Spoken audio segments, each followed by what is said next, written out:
नमस्कार, कसे आहात तुम्ही सर्व? अपेक्षा करते खूप मस्त आणि मजेत असाल.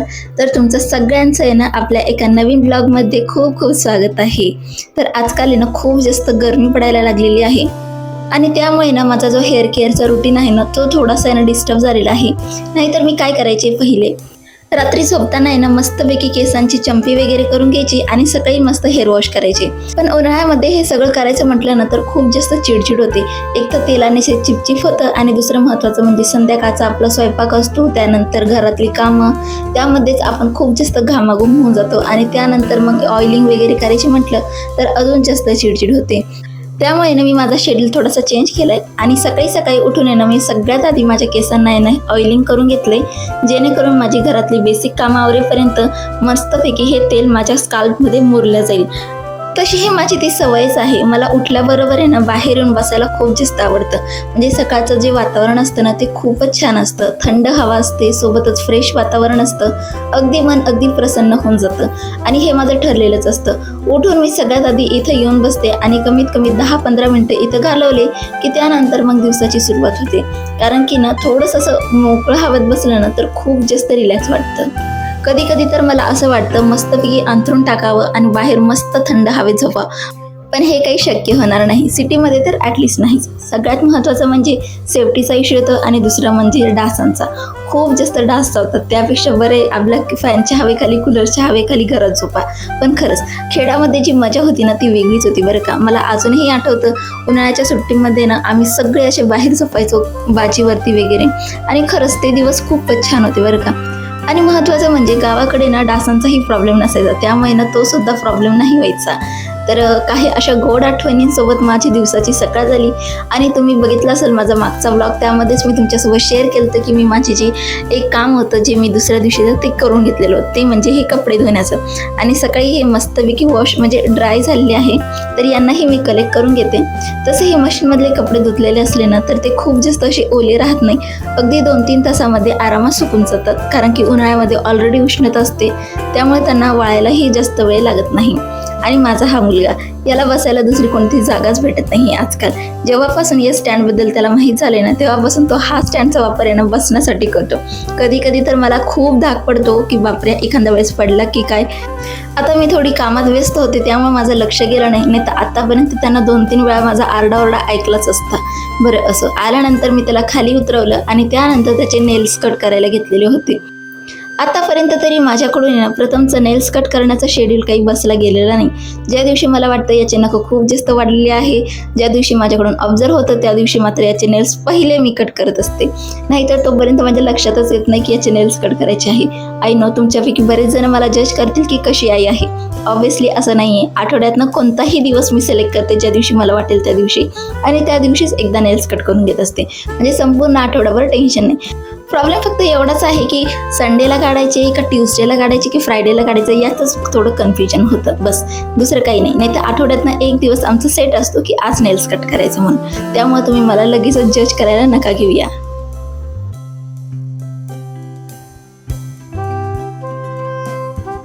तसंही तो नेल्स कट करताना आहे ना खूप शांत बसतो, त्यामुळे ना मला अशी भीती वगैरे काही वाटतच नाही. पण हां, याचे नेल्स कट करताना आहे ना मला माझ्या बहिणीच्या मुलाची आठवण झाली. तर झालं काय, मी माझ्या बहिणीच्या मुलाला भेटायला गेलते. म्हणजे तो पहिल्यांदाच मी त्याला बघायला गेलते आणि त्यावेळेस ना म्हणजे अगदी तो 1-1.5 महिन्याचाच होता आणि त्यावेळेस मी त्याचे नेल्स कट करायला घेतले. ऑब्व्हियसली माझा मुलगा पहिले झालेला त्यामुळे मला अनुभव आहे. तर असं तिचं म्हणणं होतं की तो काढ, आणि दुर्दैवाने असं झालं की माझ्याकडून आहे ना त्याला थोडीशी जिव्हाई लागल्या गेली. आणि खरं सांगते इतकं जास्त रिग्रेट होत होतं मला डायरेक्ट असं वाटत होतं मी काय करून घेतलं आणि काही नाही. म्हणजे असं वाटत होतं खूप मोठा कांड माझ्याकडून झालाय. आणि महत्त्वाचं म्हणजे ना तिचं ते बाळ ना खूप वर्षांनी झालंय, त्यामुळे तिला ते खूप जास्त प्रिय होतं. हे आम्हाला सगळ्यांना माहीत होतं. त्यावेळेस त्याला हे असं लागलं ना त्यावेळेस माझ्या जीवाला ना खूप जास्त हुरहुर लागली होती. तुमच्यासोबतही असं कधी झालेलं आहे का? मला कमेंटमध्ये नक्कीच सांगा.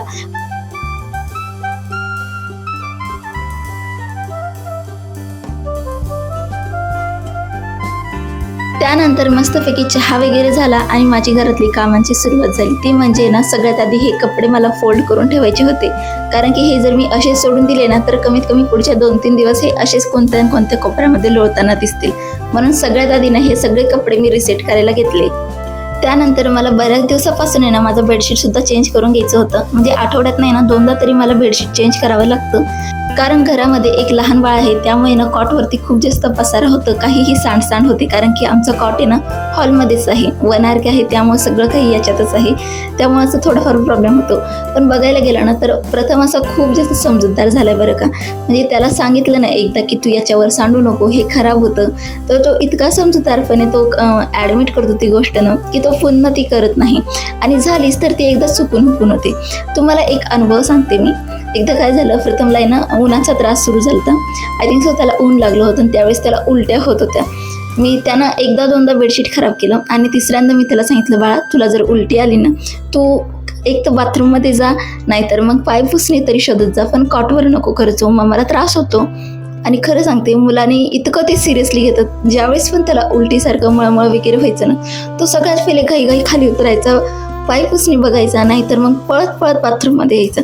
मला खरंच नवल वाटलं होतं की माझा मुलगा इतक्या लवकर इतका मोठा आणि समजूतदार कधी झाला काय माहिती.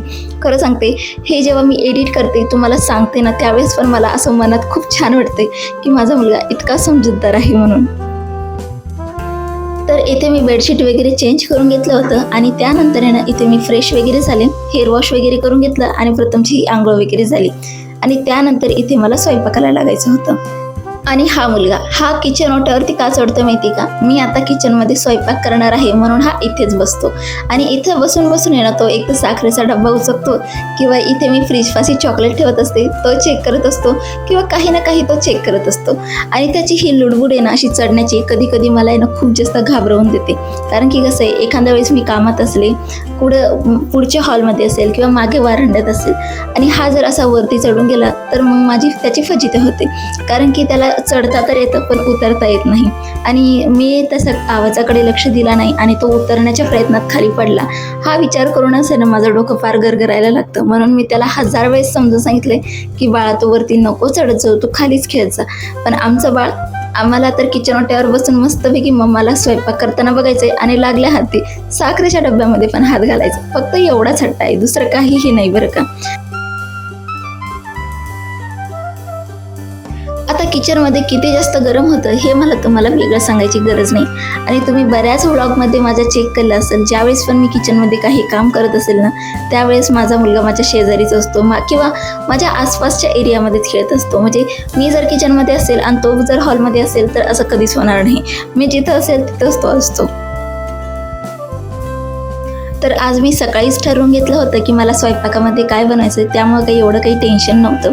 आणि तसंही सकाळी ना चहा मी घेतलेला होता आणि प्रथमने 1 ग्लास दूध घेतलेला होता. त्यामुळे यावेळेस म्हटलं जाऊ द्या, नाश्ताऐवजी डायरेक्ट स्वयंपाकच बनवून घेते. तर आज मस्तपैकी बटाट्याची भाजी बनवली होती, अगदी बेसिक आपली तीच, शेंगदाण्याचा कूट घालून बनवलेली आहे आणि चपात्या, बस. एवढंच काही तामझाम वगैरे मी काही केलेलं नाही, अगदी सिंपल असं जेवण आहे. आणि महत्त्वाचं म्हणजे ना थोडंसं जेवण फिकट बनवलं ना तर मग मला दुसरं काही वेगळं प्रथमसाठी बनवायची गरज पडत नाही.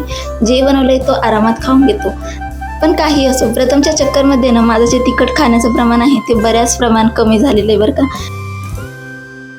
उन्हाळ्यामध्ये ना चपात्या करायचा खूप जास्त कंटाळा येतो. कारण की कितीही चपात्या असल्या 2 किंवा 3 तरीसुद्धा ना त्या गॅसच्या ओट्यासमोर उभं राहायला ना खूप जास्त भीती वाटते. कारण की घामच तेवढा येतो. आता हे मला तुम्हाला वेगळं सांगायची काही गरजच नाही. प्रत्येक गृहिणी मला रिलेट करू शकेल की किती जास्त गरम होतं आणि चिडचिडसुद्धा होते. त्यानंतर आहे ना लगेचच इथं मी जेवायला घेतलं आणि प्रथमलाही त्याचं सेपरेट ताट देते, जेणेकरून आहे ना तो त्याचं जेवायला सुरुवात करेल. आणि तसंही तो बऱ्यापैकी ना त्याचं तो जेवतो. मला असं त्याला भरवायची गरज पडत नाही. पण कधी कधी मलाच वाटतं की नको बाबा, माझं बाळ इतकं लवकर मोठं होतंय, त्यामुळे मग मी त्याला भरवत असते. नाहीतर मग तो शक्यतो त्याच्या हाताने जेवायचा प्रेफर करतो.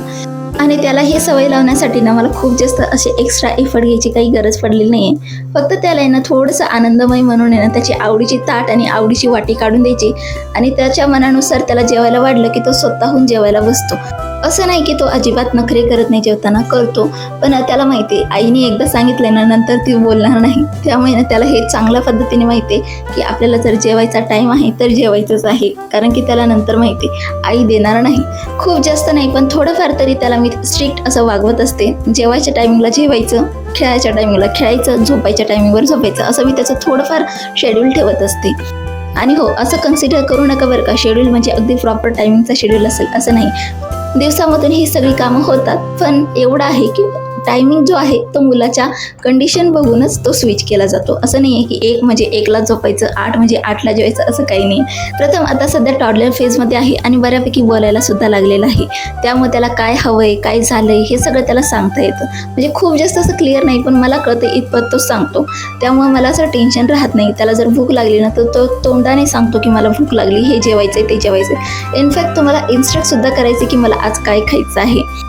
आता मी काही अगदी पॅरेंटिंग टिप्स देणारी अशी काही ॲडवायझर नाही आहे आणि तेवढं काही मला माहितीही नाही. हे सगळं मी शिकून अनुभवातून शिकलेले आहे. तेच मी तुमच्यासोबत शेअर केलं आहे आणि या विषयावर बोलायला गेलं तर एक वेगळाच व्हिडिओ होईल. त्यामुळे आजचा व्लॉग मी इथेच संपवते. भेटूयात आपण अजूनही काय इंटरेस्टिंग व्लॉगसह. कसा वाटला व्लॉग मला कमेंट सेक्शनमध्ये नक्कीच कळवा आणि हो, सबस्क्राईब करायला विसरू नका बरं का.